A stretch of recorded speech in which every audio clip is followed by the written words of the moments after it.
Raise your hand if you've ever been asked the question, what do you want to be when you grow up? Now, if you had to guess, how old would you say you were when you were first asked this question? You can just hold up fingers. 3, 5, 3, 5, 5. Okay. Now, raise your hand if the question, what do you want to be when you grow up, has ever caused you any anxiety? Any anxiety at all? I'm someone who's never been able to answer the question, what do you want to be when you grow up? See, the problem wasn't that I didn't have any interests, it's that I had too many.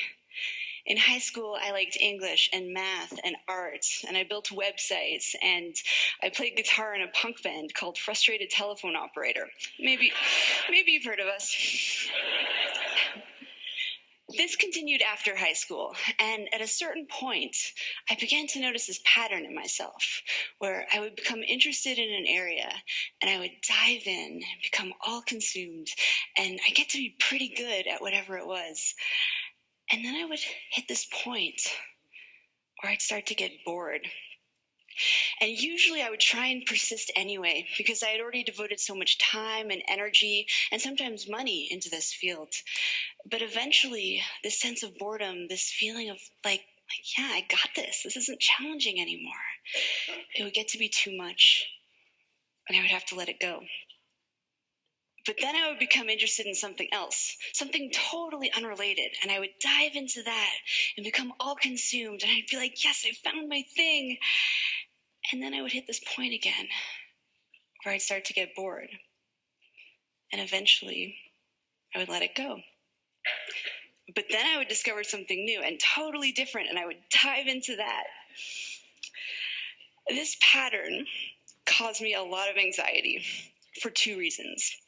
The first was that I wasn't sure how I was going to turn any of this into a career.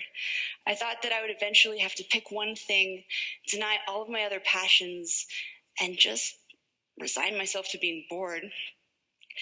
The other reason it caused me so much anxiety was a little bit more personal.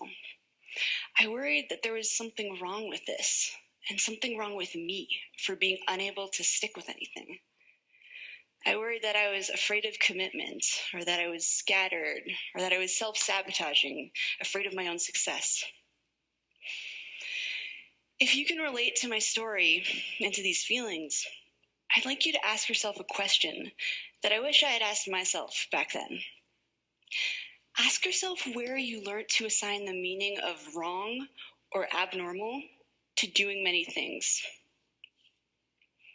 I'll tell you where you learned it. You learned it from the culture. We were first asked the question, what do you want to be when you grow up, when we're about 5 years old? And the truth is that no one really cares what you say when you're that age.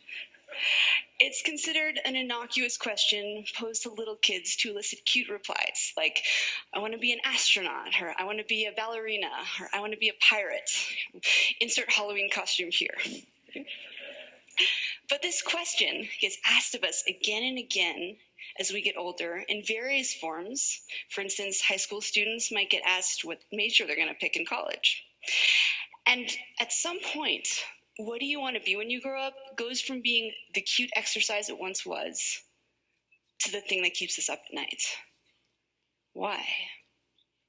See, while this question inspires kids to dream about what they could be, it does not inspire them to dream about all that they could be.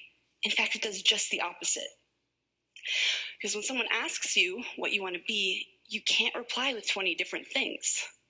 The well-meaning adult will likely chuckle and be like, oh, how cute, but you can't be a violin maker and a psychologist. You have to choose. This is Dr. Bob Childs. And he's a luthier and a psychotherapist. And this is Amy Ung, a magazine editor turned illustrator, entrepreneur, teacher, and creative director. But most kids don't hear about people like this. All they hear is that they're going to have to choose. But it's more than that.